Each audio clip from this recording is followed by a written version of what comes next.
যোৰহাটত বীৰ লাচিত সেনাৰ সংবাদমেল দুলীয়াজান কাণ্ডক লৈ বৰ্তমানেও সৰব বীৰ লাচিত সেনা। দুলীয়াজানৰ ঘটনাৰ নিৰপেক্ষ তদন্তৰ দাবী সংগঠনটোৰ। তনু চাহিৰ বাৰে বাৰে ভাষ্য সলনিক লৈও উদ্বেগ প্ৰকাশ কৰিছে সংগঠনটোৱে। দুলীয়াজানৰ এই সংগ্ৰামখনত ৰাজনৈতিক ৰং নাসানিবলৈকো আহ্বান বীৰ লাচিত সেনাৰ মুখ্য সচিব ৰন্টু পানীফুকনৰ। বিএন সিং তেল ডিপুটো অধিগ্ৰহণৰ আঁৰত শাসকীয় পক্ষৰ এজন বিধায়ক জড়িত থকাৰ ইংগিত।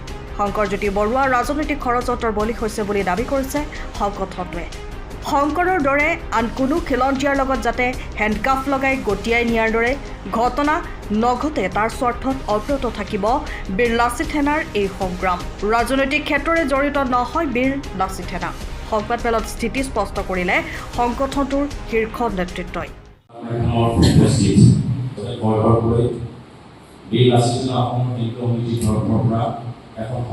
আমাৰ কিছু কথা আপোনালোকৰ মাধ্যমেৰে জৰিয়তে অসমবাসীক জনাবলৈ আগবাঢ়ি গৈছে। এটা বিষয়ে অসমৰ সমাজ জীৱন উত্তাল কৰি ৰাখিছে। অসমৰ হলীয়া দুবৰীলৈকে অসমৰ জাতীয় জীৱনৰ কোনোবাখিনি অস্থিৰ আৰু আচৰণ কৰি ৰাখিছে। যোৱা সমাজত কালি দেখিছে এই ঘটনাক লৈ দক্ষিণ উপযুক্ত শাস্তি দিবৰ কাৰণে বিভিন্ন সংগঠনে দাবী উত্থাপন কৰি দুলীয়াজান বন্ধৰ কাৰ্যসূচী গ্ৰহণ কৰিছে।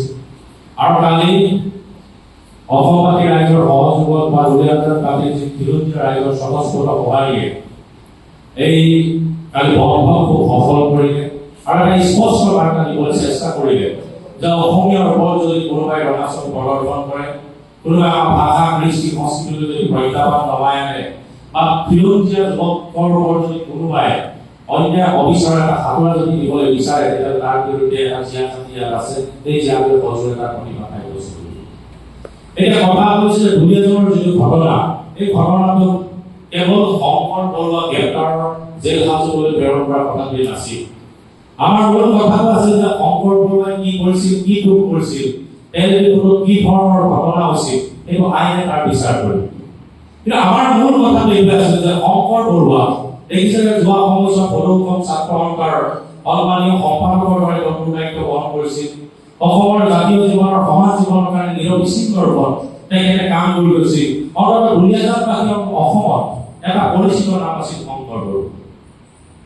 গতিকে শংকৰ বৰুৱাৰ এনেকুৱা কি ধৰণৰ দুখ তাত কৰিছিল বা এনেকুৱা কি তেওঁ জগৰ লগালে যাৰ কাৰণে পুলিচ প্ৰশাসনে মই ভাবো প্ৰত্যক্ষ চৰকাৰী পৃষ্ঠপোষকতাত আচলতে হাতত ঠেং লগাই দৃষ্টিগতভাৱে পুলিচে তেওঁক গটিয়াই কোৰ্টত হাজিৰ কৰাইছে, তাৰপিছত জেল হাজতলৈ প্ৰেৰণ কৰিছে। গতিকে এই যিটো ঘটনা, এই ঘটনাটো আমি আগতে কৈছোঁ শংকৰ বৰুৱা দোষ সূত্ৰ এইবিলাক বিচাৰ ন্যায় কৰিব, এইবোৰ বিচাৰ আইন আদালতে কৰিব। কিন্তু কথাটো হৈছে যে কোনোবা বহিৰাগত এটা গোচৰৰ ভিত্তিত খিলঞ্জীয়া মানুহক যেনেধৰণে অন্যায়ভাৱে বৰ্বৰভাৱে এই যে হাতকেৰা লগাই যোগীশ্বৰ যিটো দৃশ্য তেওঁলোকে দেখুৱালে, ইয়াত লৈ অসমৰ সমাজ জীৱন কবিত হৈছে, কোনোবাখিনি অপমানিত হৈছে আৰু তাত তেওঁলোকে দিব বিচাৰিছে। যিসকলে যোৱা সময়ছোৱাত জাতীয় জীৱনৰ সমাজ জীৱনৰ কাৰণে কাম কৰিব বিচাৰিছে, যিসকলে আহিবলগীয়া আমাৰ চৰকাৰৰ ভুল নীতি অপৰিপক্ক ৰাজনৈতিক নিলামৰ বিৰুদ্ধে প্ৰশাসনে আচলতে দিব বিচাৰিছে। যোৱা সময়ছোৱাত দেখিছে যে চৰকাৰ বহিৰাগত বণিক শ্ৰেণীৰ হাতৰ তলত আছে। এখন বণিকৰ পকেটত চৰকাৰখন পৰিচালিত হৈছে, চৰ্চা হৈছে যে যিসকলক লৈ দুলীয়াজান উত্তাল হৈ আছে, অসমৰ ৰাইজে অসন্তুষ্টি প্ৰকাশ কৰিছে, অসমৰ ৰাইজ কবিত হৈছে, অসমৰ পোহৰ বহিঃপ্ৰকাশ ঘটিছে, সেই ব্যক্তিসকলে কাইলৈকে এটা ৰাজনৈতিক উদ্দেশ্যপূৰ্ণ কাৰণ যুঁজত জাতীয় জীৱনৰ মানুহবিলাক তাত জড়িত হৈছে বুলি এটা প্ৰশ্নবোধক চিনাইছে। গতিকে আমি এই কথাটো এতিয়াই এটা কথা ক'ব পাৰোঁ, বহুত কাইলৈ ক'ত যে আমাৰ ক'বলগীয়া একো নাই। যদি কোনোবাই ইচ্ছাকৃতভাৱে উদ্দেশ্যপ্ৰণোদিতভাৱে যদি জাতীয় জীৱনৰ কাম কৰা মানুহখিনিক যদি কোনোবাই ৰাজনৈতিক উচ্চাকাংক্ষা, ৰাজনৈতিক নিৰ্বাচনী পদ্ধতি বা ৰাজনৈতিক উচ্চাকাংক্ষা পূৰণৰ এটা আহিলা হিচাপে যদি ব্যৱহাৰ কৰে, তেতিয়াহ'লে পৰৱৰ্তী পৰ্যায়ত নিশ্চিতভাৱে বীৰ লাচিত সেনাসকলে তাৰ বিৰুদ্ধে এটা সহযোগ প্ৰতিবাদ সাব্যস্ত কৰিব। এই সময়ত আমি দেখা মূল কথাটো হৈছে এজন খিলঞ্জীয়া মানুহ, শংকৰ বৰুৱা আমাৰ এজন খিলঞ্জীয়া যুৱক, বোলে খিলঞ্জীয়া মানুহৰ ওপৰত দেখিছে অন্যায় হৈছে, অবিচাৰ হৈছে, নহ'বলগীয়া কিছুমান ঘটনা হৈছে, ভয় সংকাৰে এটা পৰিৱেশ ৰচনা কৰিবৰ কাৰণে কোনোবাই চেষ্টা কৰিছে, এটা অপদমন কৰিবৰ কাৰণে যে বীৰ লাচিত সেনা অসমে ৰাজনৈতিক ক্ষেত্ৰত আগভাগ ল'ব। মই সংবাদমেলখন দিবলৈ কোৱাৰ লগে লগে মোৰ ইয়ালৈ নাই কৈ প্ৰায় 15টা বাৰ্তা আহিছে যে আপোনালোকে আমাক এই কথাখিনি খুব স্পষ্টভাৱে কৈ দিব। কাৰণ কেইদিনমান আগত আমাৰ এজন বীৰ লাচিত সেনাৰ এখন সৈনিকে কোনোবা এটা জেগা কোৱা এটা বাৰ্তাক লৈ সংবাদ মাধ্যমৰ পৰা এটা বক্তব্যক লৈ মানুহৰ মাজত এটা বিভ্ৰান্তি বিয়পিছে বুলি তেওঁলোকে অনুভৱ কৰিছে আৰু আমাক কৈছে যে বীৰ লাচিত সেনাই এই ক্ষেত্ৰত এটা স্থিতিটো স্পষ্ট কৰিব। আমি আজি খুব দায়বদ্ধতাৰে এই কথাখিনি ক'ব বিচাৰো যে আহিবলগীয়া সময়ত ৰাজনৈতিক ক্ষেত্ৰখনত বীৰ লাচিত সেনাই আগভাগ লোৱাৰ কোনো পৰিকল্পনা এই মুহূৰ্তলৈকে নাই।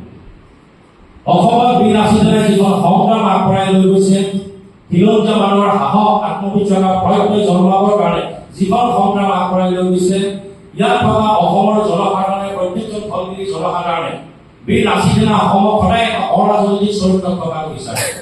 আৰু যেতিয়া ৰাজনৈতিক কথা বতৰাবিলাক আলাপ আলোচনা হয়, চৰ্চা হয়, তেতিয়াহ'লে খিলঞ্জীয়া মানুহে কোনোবাখিনি মৰ্মবেদনা অনুভৱ কৰে, তেওঁলোকে কোনোবাখিনি দুখ পায় আৰু সেইকাৰণে তেওঁলোকে কৈছিল যে বীৰ লাচিত সেনা সদায় বীৰ লাচিত সেনা হৈ থাকিব লাগে। সদায় অসমীয়া মানুহৰ কাৰণে ভৰ্যকণ্ঠৰে মাত মতা এটা ন্যায় প্ৰাপ্তিৰ সংগ্ৰামখন গতিশীল কৰা সেই সংস্থাত হৈ থকাটো তেওঁলোকে বিচাৰে। সেইকাৰণে অসমৰ জনসাধাৰণৰ সদায় স্বাৰ্থক আমি সন্মান জনাই তেওঁলোকৰ অভিভাৱকক যিহেতু আমি কোনোবাই ডিমাণ্ড দিব। কিন্তু ডিমাণ্ড দিয়াৰ লগে লগে আপোনালোকে দেখিছে আগৰ যিজন স্বত্বাধিকাৰী আছে, কাৰণ যিসকলে এই যে ডিমাণ্ড ভাবুকি আমাৰ দিছিলে যে আমাৰ সংগ্ৰামী যিটো অভিযোগ প্ৰদান কৰিছিল, তেওঁলোকে আচৰিত ২৭ তাৰিখৰ ইয়াতে দুবৰি চৰ্ত লৈছে। তাৰ আগতে আৰ.কে. সিং বুলি যিজন মানুহে তাৰ স্বত্বাধিকাৰী লৈ আছিল, যিজনক আমাৰ কাগজখন দিছিল, তেওঁ তাৎক্ষণিকভাৱে সামাজিক মাধ্যমৰ জৰিয়তে তেওঁ প্ৰতিক্ৰিয়াৰ স্থিতিটো স্পষ্ট কৰিলে যে কোনোবাই মোক ধন্দাবী কৰা নাছিল, তেওঁলোকে চাউল ক্ষেত্ৰ নিৰ্মাণ কৰি আছে যোৰহাটত, আহি পিনি আমাক কিছু দান কৰিব বিচাৰিছিল। আমি কৈছোঁ যে যিটো প্ৰজেক্ট আপোনালোকে বনাইছে বহুত খৰচ কৰিব, প্ৰতিলিপিত আমাক দিব কি ধৰণৰ। কিন্তু তৎসত্ত্বেও এটা স্থানে নিৰন্তৰ ৰূপত এটা ষড়যন্ত্ৰত অৱতীৰ্ণ হৈ থাকিল, মানুহৰ মাজত এটা বিভ্ৰান্তিকৰ বাৰ্তা দিবৰ কাৰণে তেওঁলোকে চেষ্টা কৰিলে যে যিসকলে আন্দোলন আগবঢ়াইছে তেওঁলোকৰ এটা নিষ্ঠ স্বাৰ্থ হ'বৰ কাৰণে আৰম্ভ কৰিলে। ই আটাইতকৈ আশ্চৰ্যকৰ কথা আৰু ই আটাইতকৈ আমি গোটেই বিষয়টো এটা সন্দেহ ঘনীভূত এটা কৰা কথা। গতিকে মই আপোনালোকৰ মাজত এই কথাখিনি আগবঢ়াব বিচাৰিছোঁ। বীৰ লাচিত সেনাসকলে প্ৰথমে কালি যিটো কাৰ্যসূচী হ'ল তাত যি ধৰণৰ সৰ্বব্যাপী আৰু বজনীন ৰূপত স্বতঃস্ফূৰ্তভাৱে দুলীয়াজনৰ সমস্ত ৰাইজে ওলাই আহি কাৰ্যসূচীত যিধৰণৰ সফল কৰিলে, অন্যায় বিৰুদ্ধে যেনেধৰণে ভাষা দিবলৈ আৰম্ভ কৰিছে, নিজৰ প্ৰাপ্য আধুনিকতাৰ যিটো তেওঁলোকে পন্থা তেওঁলোকে লাহে লাহে ল'বলৈ আৰম্ভ কৰিছে, আগদিনাখন বিভিন্ন ক্ষেত্ৰত পুলিচ প্ৰশাসনৰ যিটো ৰঙা চকু তেওঁলোকে যিটো ভয় ভাবুকি তাকো যে নিউজ তেওঁলোকে যিধৰণে প্ৰদৰ্শন কৰিলে, তাৰ কাৰণে দুলীয়াজন বাকী ৰাইজক আৰম্ভণিতে আমি আগৰ ধন্যবাদৰ কৃতজ্ঞতা জ্ঞাপন কৰিছোঁ। এই আন্দোলন কেতিয়াও বীৰ লাচিত সেনাই আৰম্ভ কৰা আন্দোলন নহয়। এই আন্দোলনখন স্বতঃস্ফূৰ্ত খিলঞ্জীয়া মানুহে নিজৰ আত্মপ্ৰতিষ্ঠাৰ যিখন সংগ্ৰাম লৈ যাবৰ কাৰণে কৰা এখন সংগ্ৰাম আছিল। গতিকে আৰম্ভণিতে সকলোকে ধন্যবাদ। আৰু স্বাৰ্থজনিত মহিলে এটা কথা স্পষ্ট ৰূপত ক'ব বিচাৰি আছে যে এইখন যুঁজ ৰাজনৈতিক যুঁজ বা দুটা বেপাৰীৰ মাজত যুঁজ, দুটা পক্ষৰ মাজত যুঁজ, তাতেই সোমাই এটা চামে সোমাই নিজৰ নাম দিবৰ কাৰণে নিজৰ বাহ ল'বৰ কাৰণে সংগ্ৰাম কৰা বুলি দেখিছোঁ। ছ'চিয়েল মিডিয়াত বিভিন্নজনে অভিযোগ দিবলৈ আৰম্ভ কৰিছে।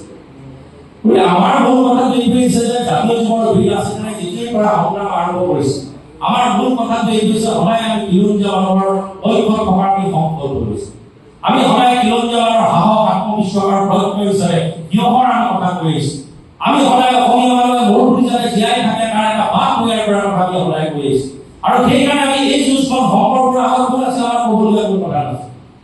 আজি শংকৰপুৰলৈ যেতিয়া সদৌ ছাত্ৰৰ নেতৃত্ব লৈ আছে, তেতিয়া বিভিন্ন ক্ষেত্ৰত বীৰ লাচিত সেনা অসমৰ যেতিয়া সৈনিকসকলক গ্ৰেপ্তাৰ কৰা হৈছিল, তেতিয়াও বীৰ লাচিত সেনা সৈনিকসকলক দমনমূলক এটা ব্যৱস্থাৰে এই ভীতিগ্ৰস্ততাময় পৰিৱেশ ৰচনা কৰিবৰ কাৰণে আমাৰ ল'ৰাবিলাকক হাত পিৰা লগাই লগাই লৈ যোৱা হৈছিল।